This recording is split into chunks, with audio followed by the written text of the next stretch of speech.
Hello and welcome back to Horrorcast. This is episode 7. Today's story is gonna be a really long one as it contains multiple accounts and many terrifying encounters. So bear with us until the end to see how the horror and terrifying encounters and events unfold. Before we continue to our story, I would like to ask you to please subscribe to our channel, like our video and give us your feedback in the comments down below. Also, don't forget to share the story with your friends and family. Let's get on with our chilling story. In the quietude of an ordinary existence, there sometimes lurks a darkness beyond comprehension. What follows is a tale that weaves together the inexplicable horrors experienced by those who have ventured into places where the veil between our world and sometimes far more sinister grows desperately thin. The diesel engine of Thomas Mercer's Peterbilt hummed steadily as he navigated the winding highways through the Appalachian mountains. 20 years on the road had hardened him to loneliness of midnight hauls, but something about Route 219 always set him on the edge. The narrow, twisting corridor through dense forest had earned a reputation among drivers. They called it the Whisper Way, for the strange radio interferences and the peculiar sounds that seemed to filter through CB radios when passing through at night. The crackling voice of Linda, the night dispatcher, broke through his thoughts. Dispatch to Unit 17. How's your progress looking, Thomas?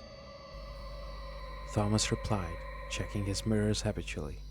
About 3 hours out from the Cumberland Depot.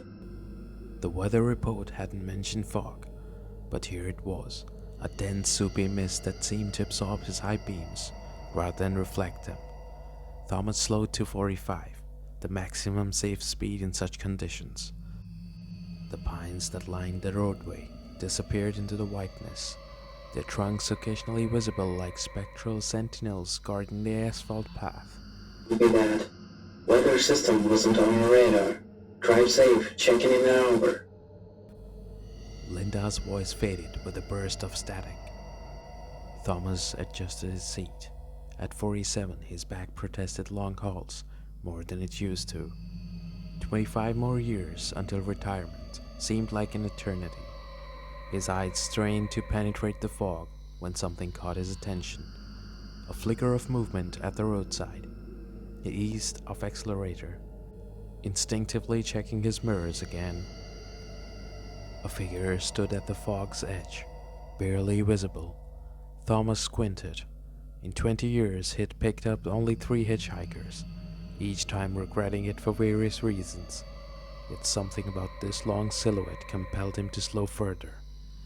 As the truck's headlights illuminated the roadside, Thomas felt his breath catch in his throat. There was no one there. "Getting jumpy in your old age," he muttered to himself, accelerating again. The CB radio emitted a low, steady hiss. 3 miles later, the same figure appeared at the roadside. This time, Thomas was certain he wasn't imagining things. A person in what appeared to be a dark coat stood motionless, facing the road. Thomas felt a cold shiver trace his spine, despite the cabin's warmth.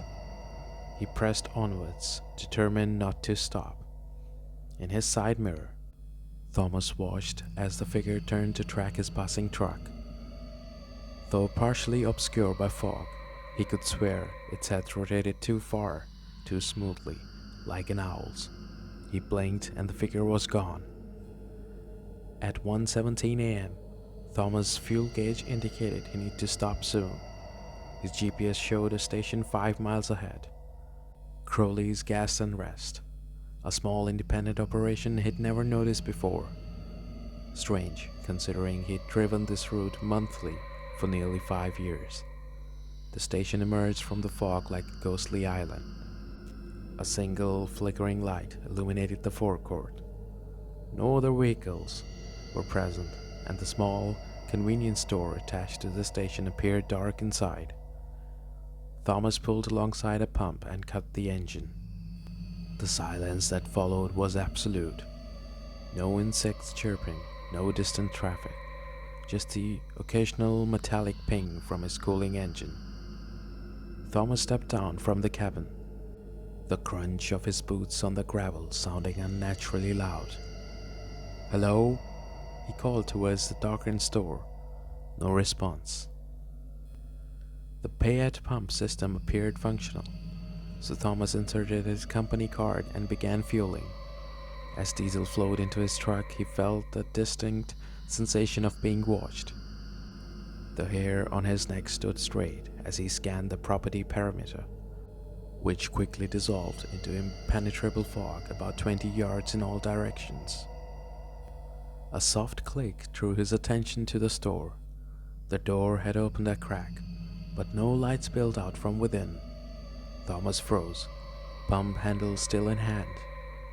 "Station's open," called a voice that sounded oddly flat, as though it came from a poorly tuned radio rather than a human throat. "Come inside if you need supplies," it said again.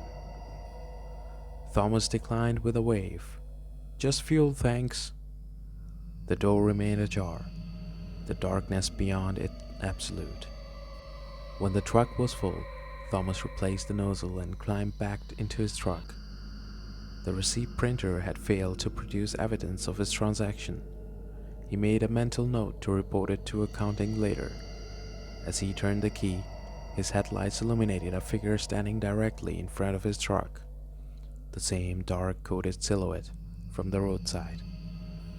Thomas jerked back in his seat. The figure stood motionless, its features indiscernible in the shadow cast by its hood. For several heartbeats, neither moved. Then, with deliberate slowness, the figure raised one arm and pointed westwards down the highway.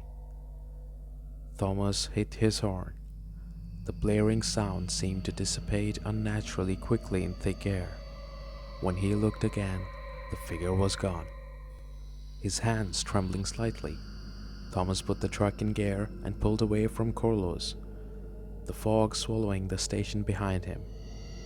He reached for his CB radio. Unit 17 to dispatch. Do you copy? Nothing but static answered him. The fog thinned slightly as Thomas continued west, revealing a sign he'd never noticed before. "Welcome to Creek Hollow, founded 1867. Thomas frowned. He knew every town along Route 219, and Creek Hollow wasn't one of them. The highway narrowed as it passed through what appeared to be a small main street. Darkened storefronts lined both sides of the road, their architecture distinctly late 19th century. No cars were parked along the curb, no street lights illuminated the sidewalks. The entire town seemed frozen in time and utterly deserted. Thomas slowed to a crawl, an inexplicable dread building within him.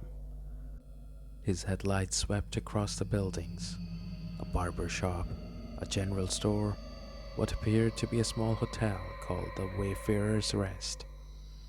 Each establishment looked as though it had been abandoned decades ago, yet showed none of the decay one would expect. As he approached what seemed to be the town center, Thomas's blood ran cold. Standing in perfect formation across the street was 7 figures in dark coats, their faces obscured by shadows. They stood equidistant from one another, blocking the road entirely. Thomas slammed on his brakes. The truck skidded slightly before coming to a halt about 50 feet from the human barrier. His heartbeat thundered in his ear as he contemplated his options. Reverse? There was no way to turn the rig around the narrow street. Push forward? The thought of driving through the figures made his stomach churn. The CB radio suddenly crackled to life, making him jump. Help us. Trapped in Creek Hollow. Here's. Please. A child's voice, barely audible through the static. The transmission cut off abruptly. When Thomas looked back to the road, the figures had rearranged themselves, to form a path just wide enough for his truck to pass through. They stood perfectly still. Thomas felt sweat beading on his forehead, despite the chill that had settled in the cabin. With trembling hands, he shifted into gears and pressed the accelerator gently. The truck inched forward. As he passed between the figures, he kept his eyes fixed straight ahead, fighting the overwhelming urge to look at their faces. From his peripheral vision, he could see their heads turning in unison, following his progress. When the last figure was alongside his driver's window, Thomas heard a sharp tap on the glass. He flinched but didn't turn. The tapping came again, more instant. Against every instinct screaming within him, Thomas glanced sideways. The figure's hood had fallen back, revealing not a face but a swirling darkness where features should be, with two pinpricks of light like distant stars where eyes would normally reside. A scream caught in Thomas' throat as he floored the accelerator. The truck lurched forward, speeding through the remainder of the town. In his mirror, the 7 figures stood in the middle of the road, once again in their original formation, growing smaller as distance and fog obscured them. 5 miles beyond Creek Hollow, Thomas's hands still shook on the steering wheel. He had tried repeatedly to contact dispatch with no success. The CB radio produced nothing but static, with occasional bursts of what sounded like whispers too faint to comprehend. He reached for his cell phone. No signal. The digital clock on his dashboard read 2:17 a.m., though his watch showed 1:43 a.m. The discrepancy added to his growing sense of disorientation.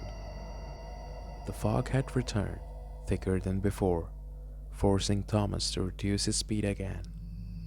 The white wall ahead parted just enough for his headlights to illuminate the road ahead. He strained to focus on the center line, his only readable guide through the obscurity. The radio static suddenly cleared, replaced by a woman's voice that sounded distant and tiny. Reported missing on this stretch of Route 219. Authorities continue to search for long-haul driver Thomas Mercer, whose truck was found abandoned at Crowley's Gas and Rest 3 days ago. Mercer's family is appealing to any information regarding his whereabouts. In other news, the broadcast cut off, returning to static. Thomas felt his chest constrict. His breathing became shallow and rapid. He severed slightly, then corrected, knuckles white on the steering wheels. "This isn't happening," he whispered to the empty cabin. "This isn't real." As if in response, the radio crackled again. "Oh, but it is real, Thomas. You've been driving this road for a very long time, much longer than you realize." The voice was low and raspy, speaking with deliberate slowness. Thomas reached for power button, silencing the radio. Sweat dripped from his brow despite the chill that had enveloped the cabin. The temperature gauge on his dashboard indicated 32 degrees. Inside freezing, yet the climate control was set to 70. His breath fogged in front of him as he desperately pressed buttons on the control panel. Nothing responded. The cold intensified until frost began forming on the inside of his windshield. The fog ahead suddenly parted, revealing a minivan stopped in the middle of the highway, its hazard lights blinking weakly. Thomas slammed on his brakes. The heavy truck skidded on the increasingly icy road surface. He managed to stop just feet from the vehicle's rear bumper. Heart pounding, Thomas flipped on his high beams.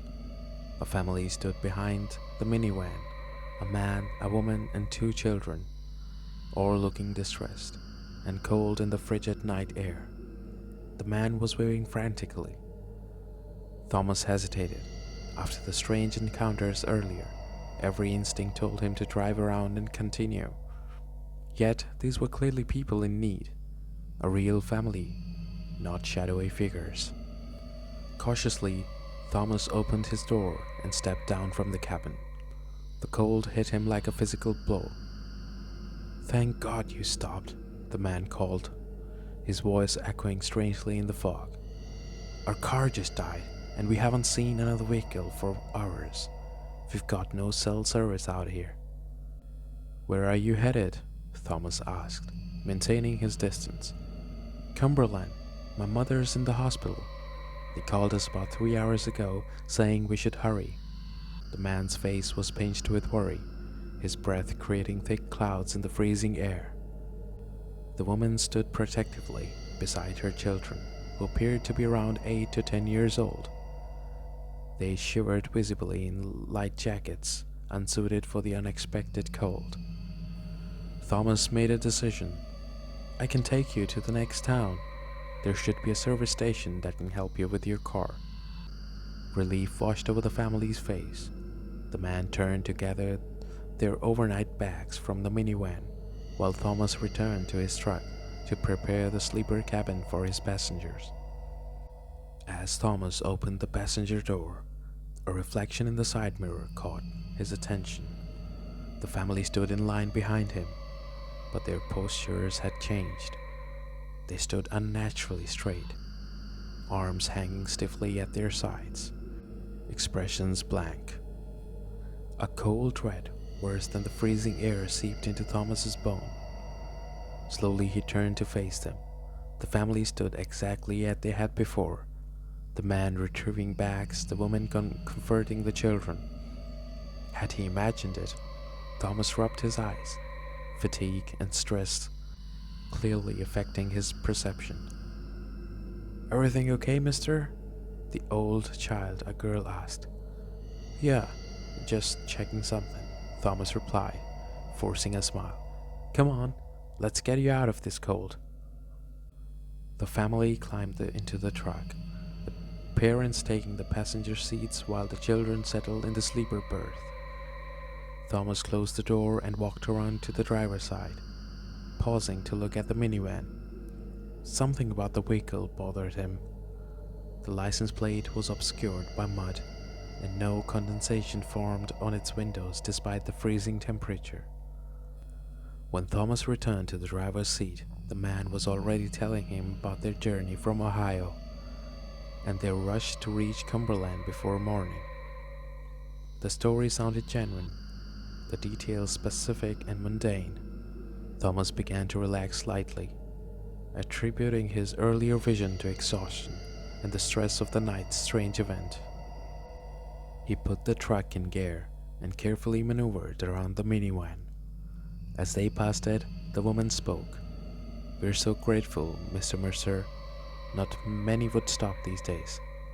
Thomas froze. His hands tightened on the wheel. "I don't recall telling you my name." A heavy silence filled the cabin. In the rearview mirror, Thomas could see the children sitting perfectly still, their eyes reflecting the dashboard's lights like those of nocturnal animals. "My husband saw your name on your logbook," the woman said finally, her voice slightly different than before. Thomas glanced at his logbook, which was tucked into a compartment on his side of the cabin, invisible from the passenger seat. "I need to call my dispatch," Thomas said, reaching out for the CB radio. The man's hand shot out with unnatural speed, gripping Thomas's wrist with icy fingers. "No need for that," he said softly.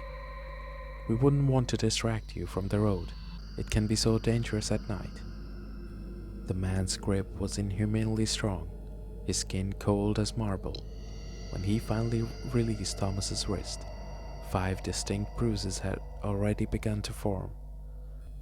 "You've been through Creek Hollow," the woman stated, not a question but a declaration. "They showed themselves to you," she continued. Thomas kept his eyes on the road, fear coursing through him. "I don't know what you're talking about." "The Watchers, the ones who guard the boundary."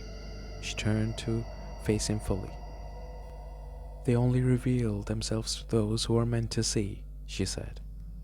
In the sleeper berth, the children had begun to hum a low rhythmic tune, that raised the hair on Thomas's neck. It was no melody he recognized, the notes arranged in dissonant patterns that seemed to shift and change every few seconds. "What boundary?" Thomas asked, his mouth dry. The man smiled too widely, his lips stretched beyond what should have been physically possible. "Between the world of the living and what lies beyond, of course. Creek Hollow isn't on any map, Mr. Mercer. It hadn't existed since 1923, when all 157 residents vanished overnight," he said. The fog outside pressed against the window like a living thing. Tendrils of white mist seemed to probe for a way inside. The temperature in the cabin continued to drop, now well below freezing. Ice crystals form intricate patterns on all the windows except the windshield. "The barrier thins in certain places," the woman continued, her voice increasingly distant and hollow. "Route 219 wasn't built on hollow ground. The engineers ignored the warnings from local tribes. They cut through ancient burial sites, disturbing things that should have remained at rest," she said. The children's humming grew louder and more instant. Thomas felt his eyelids growing heavy, his thoughts becoming sluggish. He shook his head violently, fighting the unnatural drowsiness. "What do you want from me?" he demanded, struggling to keep the truck on the road. The man and woman exchanged glances. "We need a guide," the man said simply. "Someone to help us cross over completely. We've been trapped between worlds for so long, Mr. Mercer. Not alive, but not fully embraced by death either. The Watchers won't let us pass," the woman added, "but they'll accept an exchange." Thomas's blood ran cold as understanding dawned. "You want to trade places with me?" The children's humming stopped abruptly. In a sudden silence, the man spoke with genuine sadness in his voice. "It's nothing personal. We have tried with others before you. The last driver refused. He crashed rather than help us. That was 3 years ago." Thomas's mind raced. 3 years ago, a fellow driver named Mike Holloway had died on this route, his truck inexplicably veering off the road and into a ravine. The investigation had found no mechanical failures, no evidence of intoxication or medical emergency, just an unexplained accident on a clear night. "I won't do it," Thomas stated firmly, though fear threatened to choke his words. "Whatever you are, I won't help you." The woman sighed, a sound like wind through dead leaves. "Then we have no choice but to take what we need." The children resumed their humming, louder now, the notes seeming to vibrate the very air inside the cabin. Thomas felt his vision blurring, his grip on the wheel weakening. The truck began to drift towards the guardrail. With supreme effort, Thomas reached for the CB radio again. This time the man didn't stop him. Instead, he smiled and nodded encouragingly. "Go ahead," he said. "Call for help. No one will hear you." Thomas pressed the transmit button. "Mayday, Mayday. This is Unit 17. I need immediate assistance on Route 219, mile marker 157. His voice sounded distant to his own ears, as though he were speaking underwater. The radio emitted only static in response. Thomas tried again, desperation evident in his voice. Still nothing. The humming had reached a crescendo, the children's voice now joined by countless others, an impossible chorus filling the small cabin. Thomas fought against the overwhelming drowsiness, but his eyelids grew heavier by the second. As consciousness began to slip away, he noticed something on the road ahead, a figure standing directly in their path. Not one of the dark-coated watchers from Creek Hollow. With his last conscious effort, Thomas slammed on the horns and the brakes simultaneously. State Trooper Sarah Conley, had been parked in a monitoring position near mile marker 155 when she heard the distinct sound of air brakes. Activating her cruiser's lights, she pulled onto the highway in time to see a semi-truck swerving dangerously before coming to a stop. The driver's door flew open and a middle-aged man practically fell from the cabin, stumbling towards her cruiser with wild eyes and outstretched hands. Cautious but concerned, Trooper Conley exited her vehicle, one hand near her service weapon. "Sir, are you all right?" she said. The man, who she would later identify as Thomas Mercer, collapsed on his knees on the asphalt. "The family," he gasped. "The family in my truck." Conley approached carefully, noting the man's extreme distress and the violent shivers racking his body despite the mild September night. She glanced towards the truck's cabin, which appeared empty from her position. "What family, sir? I don't see anyone." Thomas turned to look at his truck, momentary confusion crossing his features. "They were right there, a man, a woman, 2 children. They were cold. I was giving them a ride to Cumberland." Conley helped Thomas to his feet and walked him back to his truck. The passenger seat and sleeper berth was indeed empty, with no signs that anyone had been there recently. The cabin temperature, according to the dashboard displayed, read a comfortable 68 degrees. "Sir, have you been taking any substances? Any medications?" Conley asked, protocol requiring her to consider all possibilities. Thomas shook his head. "No, nothing. They were here, and before that, the town Creek Hollow. It wasn't on any map, but I drove right through it. There were figures in the road." Conley's expressions shifted suddenly. "Did you say Creek Hollow?"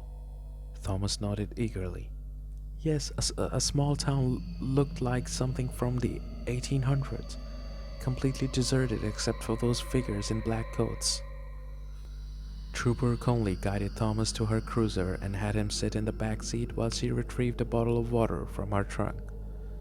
After he had drunk half the bottle, she spoke again, her tone carefully neutral. "Mr. Mercer, there were indeed a town called Creek Hollow along this route, but it hadn't existed for over 100 years. A flash flood destroyed it in 1923, and all the residents either dead or relocated. The highway was built over part of the old town site in the 1950s. Thomas stared at her, his face pale. But I drove through it tonight. It was there." Conley hesitated, then made a decision. "You're not the first driver to report strange experiences on this stretch of Route 219. 3 years ago, a driver named Mike Holloway called in reports of picking up a stranded family shortly before his truck went off the road. There have been others over the years." She returned to her cruiser and retrieved a digital camera from the glove compartment. "I'm going to document your truck for the report. Please stay here." Thomas watched through the window as Conley photographed his truck from various angles. When she reached the passenger side, she stopped abruptly. She was staring at something for several long moments before taking multiple photos in quick successions. When she returned to the cruiser, her expressions had changed. Without a word, she showed Thomas the camera's display screen. On the passenger door of his truck, clearly visible despite the night and the fog, were 5 distinct handprints in what appeared to be frost. 2 large adult prints and 3 smaller ones of varying sizes, as though a family had placed their hands against the metal surface simultaneously. As they watched, the handprints began to melt in the night air, water dripping down the door panels like tears. That night, Thomas was saved, but he couldn't make any sense of what had happened.